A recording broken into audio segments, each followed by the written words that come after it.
Namaste and welcome to Daily News Simplified, the what, why and how of newspaper reading. Today we would be analyzing the Delhi edition of the Hindu newspaper of 3rd February 2018. Now let us begin. Now the first news we would be analyzing from page 1 is on the long-term capital gains tax. Now it is in the news because the Government of India has reintroduced the long-term capital gains tax, and because of which there was a fall in the stock market. Now from your examination perspective, first thing we would understand is what is long-term capital gains tax. Now we would understand each term separately from the budget perspective. Now the term capital refers to capital assets. Now capital assets can be defined as such as land, building, vehicles, machinery, etc. And in this case, it refers to equity. Now the term gain here refers to profit that arise from the sale of a capital asset. And an example of this would be equity sold in the stock market. Now assume that you had purchased a stock at rupees 100 and over a period of 1 year, the stock has risen to rupees 150. Now if you sell this stock, your gain here or your profit would be of rupees 50. And it is on this profit gain that you would need to pay a tax. Now this long-term gains tax is imposed on gains of more than rupees 1 lakh. And the taxable rate would be of 10%. Now in the budget, long term is specified as to in excess of 1 year. Now hopefully up till here, you have understood each term differently. Now let us holistically understand about the long-term capital gains tax. From your examination perspective, now the long-term capital gains tax is a tax paid on profit generated by an asset such as real estate, shares, or share-oriented products such as mutual funds that are held for a particular time frame, which in this case is 1 year. Now the definition of long-term capital gains is different for various products. So wherein a capital asset such as real estate would have a very different long-term capital gains tax from say a product such as shares, and therefore it is different for different products.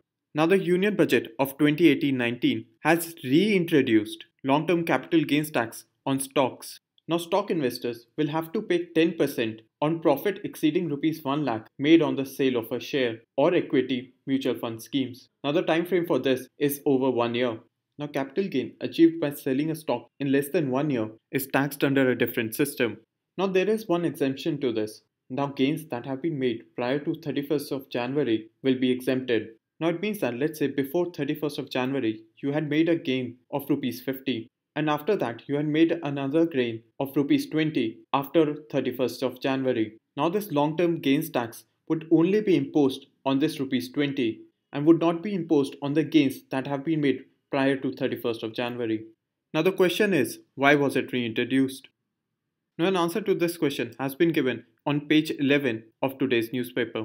Now according to Government of India, long-term capital gains tax has been introduced to ensure parity in tax treatment across all capital assets.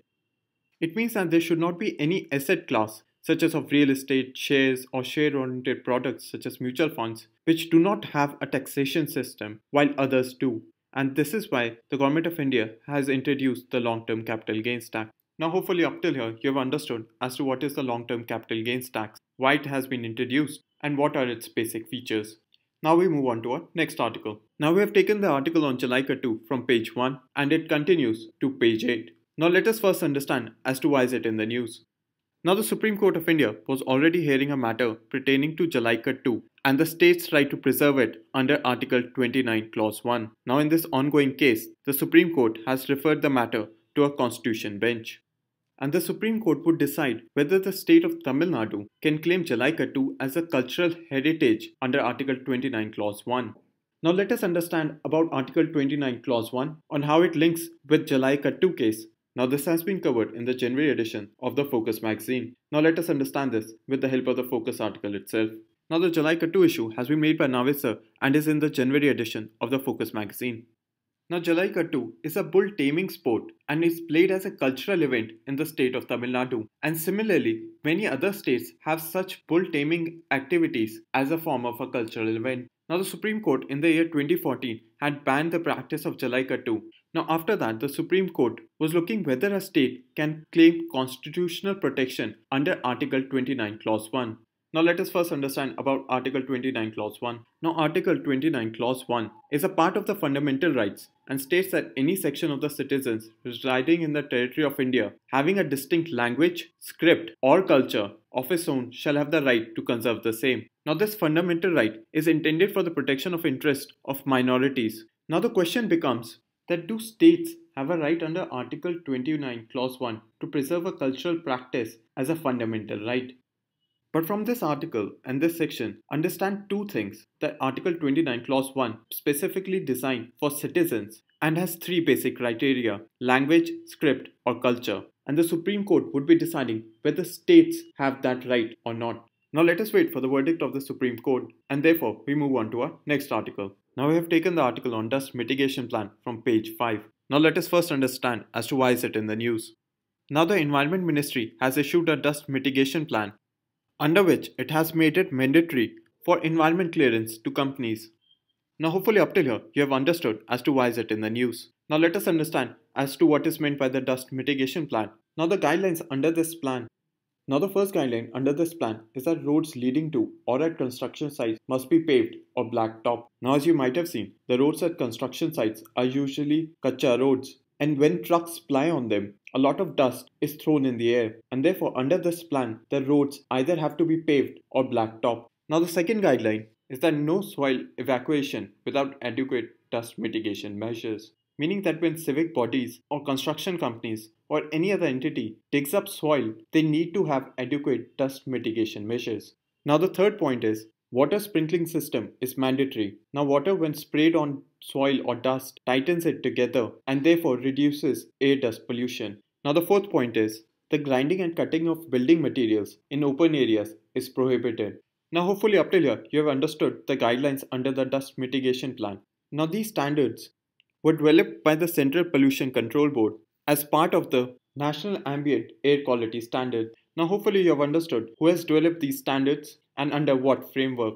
Now let us understand as to what is dust.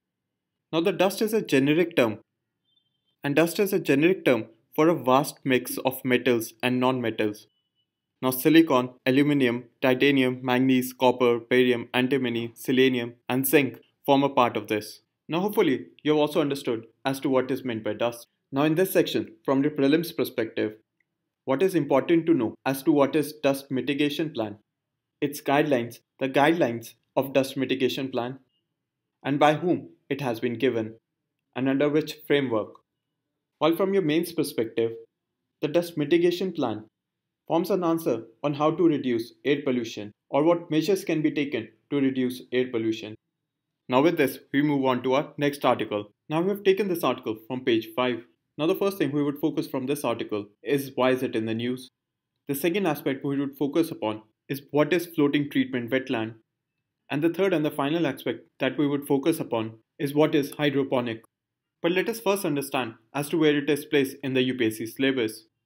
Now first it forms a part of your GS paper 1 under geography, and second it forms a part in your GS paper 3 under the environment section under the subcategory of conservation, environmental pollution and degradation. Now let us understand as to why is it in the news. Now the floating treatment wetland that has been given in the article has been made on the Nikanampur Lake in the city of Hyderabad. Now floating treatment wetland, if seen from a distance, appears like an artificial island and is given here in this picture. Now the question is, what is a floating treatment wetland? Now it works on soilless hydroponics technique. Now hydroponics is a subset of hydroculture, which is the growing of plants in a soilless medium, meaning growing plants without soil, and basically consists of an aquatic based environment. Now hydroponic uses mineral nutrient solutions to feed plants that help in growing plants in an aquatic environment. Now hopefully up till here you have understood as to why is it in the news, what is a floating treatment wetland, what is meant by the term hydroponic, and how do plants grow without soil. Now the second question is, how does this floating treatment wetland help in cleaning the lake? Now these plants help in cleaning the lake because they absorb the excess nutrients such as nitrates which are present in the water, and this helps in reducing the toxic elements that are present in the lake. Now hopefully up till here you have also understood as to how floating treatment wetlands help. Now from your prelims perspective, What you should remember is first the location of Nikanpur Lake, which is located in Hyderabad. The second thing you should know is what is meant by the term hydroponic plants. And the third and the final thing that you should understand is what is a floating treatment wetland. And now from your mains perspective, you should understand on how FTW helps in the mitigation of water pollution. Now with this, we move on to our next article. Now we have taken the lead editorial from page 8. Now let us first understand as to where it is placed in the UPSC syllabus. Now the focus of this article lies in two different themes. The first is international relations and the second is economic development. Now let us understand how from the UPSC syllabus itself. Now in GS paper 2, the Indo-US Civil Nuclear Agreement is a part of agreements involving India and or affecting India's interest. While in GS paper 3, under economic development, the article has focused on infrastructure, specifically energy. Now I'm again re-emphasizing on the UPSC syllabus, and this is because whenever you make notes from newspaper on any given topic, ensure which part of the UPSC syllabus it lies under, wherein nuclear reactors lie in the economic development section under infrastructure, but also are a part of the science and tech syllabus. Now almost all topics lie within 2 or 3 themes of the UPSC syllabus, and whenever you make notes, ensure that you have written down as to which part of the syllabus it covers. Now let us understand the article. Now according to the author, the Indo-US Civil Nuclear Agreement is dead or obsolete, meaning that the deal is not relevant anymore and is no longer useful. Now let us understand as to why the deal is dead or obsolete. Now according to the author, the global realities with regard to nuclear commerce has changed since the India-US Civil Nuclear Agreement was signed a decade ago. Now the author has given 5 reasons as to why the global nuclear commerce has changed. Now let us understand how. Now the first reason given by the author is that many nuclear companies are now bankrupt. Now the author cites the example of Toshiba, which was a nuclear commerce company which had gone bankrupt, and similarly Areva, which was a French company and was involved in building the Jallikattu nuclear power plant in Maharashtra, had also suffered heavy losses and was sold to another company. Now the second reason given by the author is that the unit cost price of alternative energy, such as solar, wind, has decreased and is below the unit cost price of nuclear energy. Now the third reason given by the author is that the Fukushima disaster in Japan has raised concerns over nuclear reactor safeties and liability. Now the fourth reason given by the author is that many countries have shifted nuclear power as a base load operation, meaning it is used as a backup to primary sources of power. Now the fifth and the final reason given by the author is concerns over nuclear liability. Now this is the main reason that the author has focused upon. Now let us understand this further. Now many US companies have asserted that they have problems with India's nuclear liability laws. Now we would further focus upon this, but hopefully you have understood what are the changed global realities in global nuclear commerce. That in the past decade, nuclear commerce companies have started going bankrupt. The unit cost price of alternative energies have also come down, and since nuclear reactors take about 10 years to construct, therefore their cost price are volatile over long term. The third is because of the Fukushima disaster, their concerns over safety and liabilities. Many countries now consider nuclear power as a backup power. And finally, that US companies have concern over India's liability laws. Now let us understand the last point further. Now in 2010, Indian Parliament passed the Civil Liability for Nuclear Damage Act. Now one reason for passing this act is that US companies insisted on this act so they may get insurance cover in the United States. But this point is not relevant from your UPSC perspective. Now this bill ensures 3 sources of liability. The first is the liability of the supplier. The second is liability of the Government of India. And the third is the liability of the operator of the nuclear reactor. Now in simple terms, suppliers for nuclear reactors in India are generally foreign companies.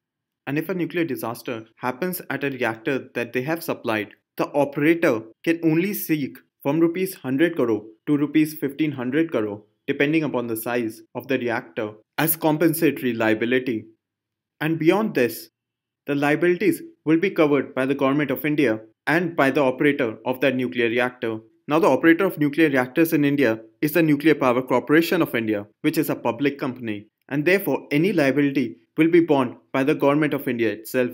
Now the US companies have a problem with this supplier liability, while the Russian and the European companies have such no problem. Now hopefully up till here, you have understood the concerns of the US nuclear commerce companies over nuclear liability laws in India.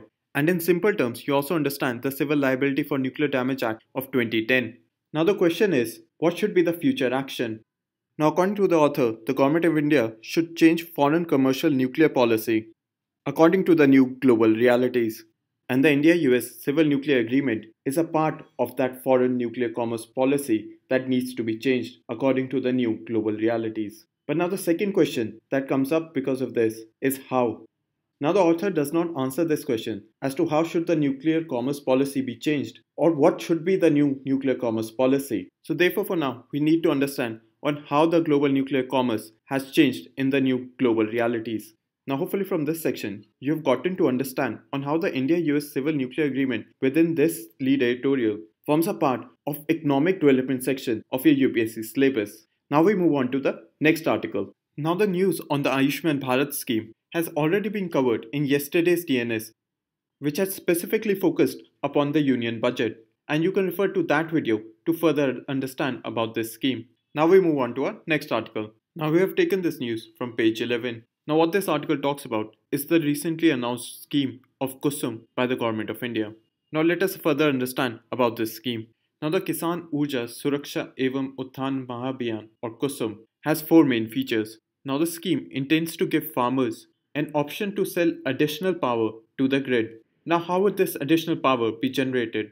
Now the additional power would be generated through the use of solar power projects. Now the solar power projects would be set up on barren lands of the farmers. Now barren lands are those lands which have no productive use, especially of agriculture.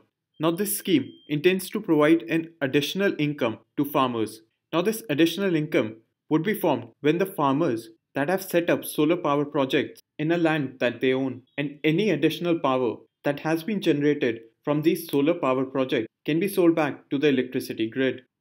And this would form an additional income for the farmers. Now the electricity generated from these solar power projects can be used for personal or for community uses, and more importantly can be used to power solar powered hand pumps. Now hopefully up till here you have understood the four features of the KUSUM scheme, that the main objective of the scheme is to give farmers an option to sell additional power to the grid. The additional power would be generated to solar powered projects, and you also understand on how it provides an additional income to the farmers. Now solar powered agriculture has already been covered from your mains perspective in the DNS of 19th January 2018. And you can refer to that video also to further understand about solar powered agriculture. Now with this we come to an end in the analysis of today's paper. Now we move on to the question for today.